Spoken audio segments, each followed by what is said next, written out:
하나님께서 징계하시고 죽여야 할 인간을 죽이는 대신에 당신의 아들을, 우리의 죄를, 나의 죄를 대신해서 죽이셨다는 것입니다. 그렇게 하신 이유를 성경은 사랑이라고 말합니다. 하나님께서 나를 사랑하사 그 사랑이 너무나도 극진하셔서 나 대신 당신의 아들을 죽였다는 것입니다. 그리고 이제 나는 죄수가 아니라 예수를 대신하는 아들로, 죄인이 아니라 의인으로 불리어질 수 있게 되었다는 것입니다. 여러분은 이 사실을 믿으십니까? 은혜입니다. 은혜가 무엇입니까? 구약에서 은혜라는 단어는 예쁘게 봐주다, 좋게 봐주다 라는 의미로 사용되어 왔습니다. 그리고 신약에 와서는 예수 그리스도의 오심으로 하나님의 약속이 실행되어 은혜는 더욱 선명한 개념으로 나타납니다. 요한복음 1장 14절 그리고 16절 17절 같이 한번 읽겠습니다. 말씀이 육신이 되어 우리 가운데 거하심에 우리가 그의 영광을 보니 아버지의 독생자의 영광이요 은혜와 진리가 충만하더라. 우리가 다 그의 충만한 데서 받으니 은혜 위에 은혜로라. 율법은 모세로 말미암아 주어진 것이요 은혜와 진리는 예수 그리스도로 말미암아 온 것이라. 아멘. 은혜와 진리가 충만하더라. 은혜 위에 은혜로라. 은혜와 진리는 예수 그리스도로 말미암아 온 것이라. 우리가 다 은혜를 경험할 수 있는 것은 예수 그리스도 때문입니다. 율법은 모세로 말미암아 우리에게 주어졌습니다. 그러나 신약에서 은혜와 진리는 예수 그리스도로 말미암아 온 것이라고 말하고 있습니다. 예수는 은혜의 증거입니다. 은혜가 무엇입니까? 예수 그리스도입니다. 예수 그리스도는 은혜의 증거입니다. 하나님의 약속을 어기고 저와 당신은 죽을 수밖에 없었습니다. 평생 죄수로 살 수밖에 없었고 죄에 묶여 절망과 좌절과 낙심과 고통밖에 살 길이 없었습니다. 그런데 하나님이 그 죄의 대가를 이 땅에서, 지옥에서 그 겪어야 할 죄의 대가를 나 대신 예수 그리스도로 말미암아 그분에게 대신 내리심으로 말미암아 우리는 생명을 얻었고 은혜와 축복을 거저 받았습니다. 죄인은 죄인을 회개하게 하고 거룩한 삶으로 유도해서 결국 죄로 인해 이룰 수 없었던 하나님의 영광에 이르게 하는 하나님의 역사입니다. 다시 말하면 당신과 내가 죄인이라고 불리지 않고 예수로 인해 아들이라고 불리며 아들이기 때문에 하나님의 모든 상속을 다 얻어낸 것이며 그리하여 우리의 삶이 사명자로 하나님 앞에 영광 돌릴 수 있는 거룩하고 위대한 인생으로 살 수 있도록 만들어주신 것이 은혜라는 것입니다. 믿으십니까? 생명과 사랑받을 자격과 하나님의 상속까지 다 주신 것입니다.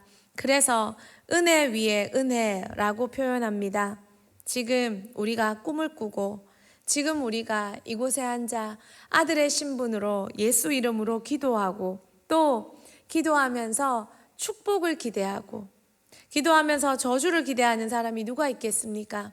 이렇게 기도하면서 응답을 기대하고 축복을 기대하는 것, 사명을 이루고 그 복음의 고귀한 인생을 살아내기를 꿈꾸고 더 많이 쓰임받기를 소망하고 또 이 모든 것이 하나님께서 주신 최상의 은혜라는 것입니다.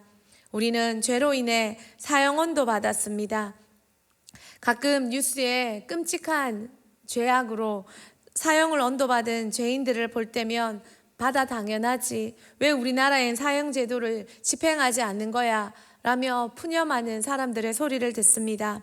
그러나 정말 가장 큰 죄인인 우리가 사형 언도받고 사형 집행되지 않는 그 큰 은혜에 대해서 우리는 생각하지 못할 때가 참 많습니다. 예수님의 죽음과 희생이 우리를 사형 언도, 사형 집행에서 면제시켜 주셨습니다.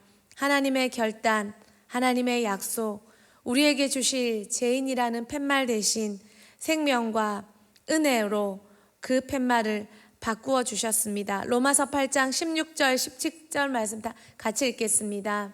성령의 신이 우리의 영과 더불어 우리가 하나님의 자녀인 것을 증언하시나니 자녀이면 또한 상속자 곧 하나님의 상속자요 그리스도와 함께 한 상속자이니 우리가 그와 함께 영광을 받기 위하여 고난도 함께 받아야 할 것이니라. 아멘. 사도 바울은 저와 여러분이 들은 복음을 똑같이 깨달았습니다. 똑같은 복음입니다.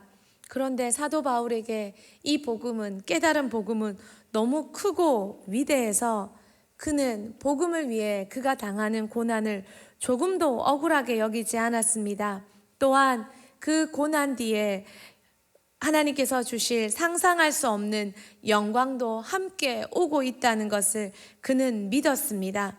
그래서 그가 고난이 거셀수록 복음을 향한 걸음에 방해물이, 장애물이 많을수록 복음을 향한 그의 발걸음은 더욱 힘차게 내딛었습니다.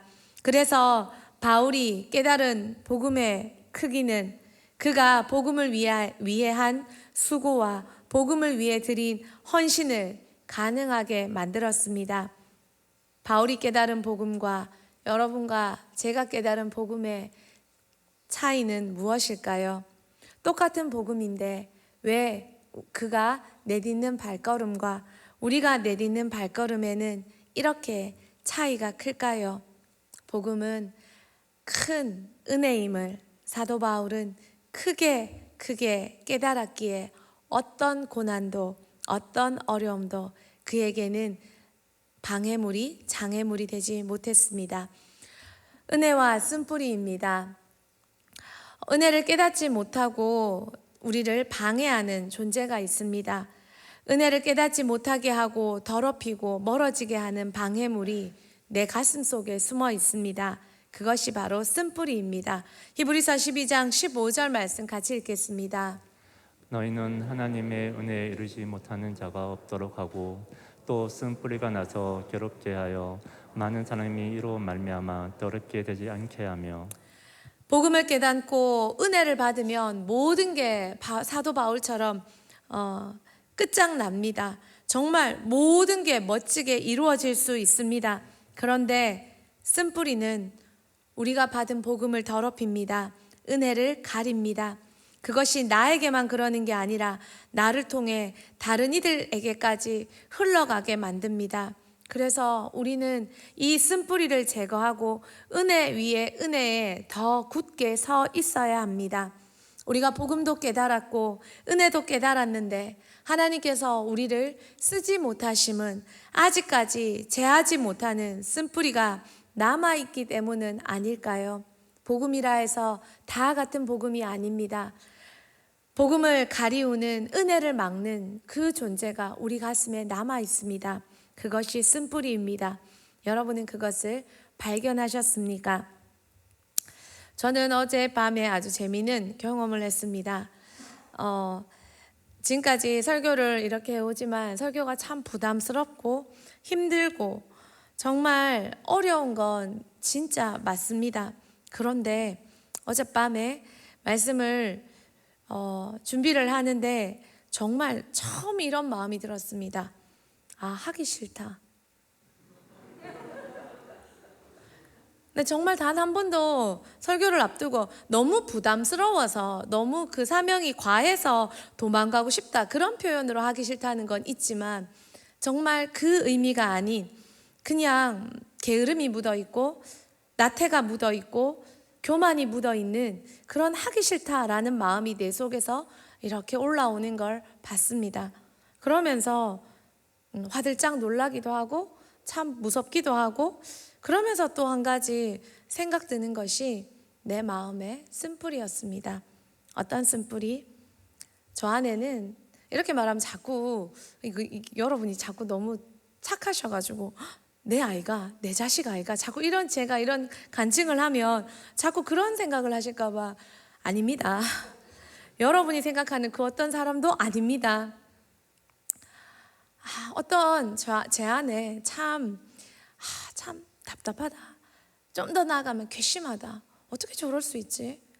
내가 얼마나 사랑했는데 어떻게 저럴 수 있지? 라는, 여러분 아닙니다. 이 영상을 보는 그 누구도 아닙니다. 여러분이 상상할 수 없는 어떤 사람입니다. 그러니까 나는 아니다라고 생각하고, 안 그러면 제가 참 적하는 거 보이 맞다 이렇게 아주 절대 아닙니다. 진짜로. 진짜 내가 맞다고 생각하는 사람 오시면 제가 말해드릴게요. 아닙니다. 그런데 그 사람 생각이 어젯밤에 좀 났습니다.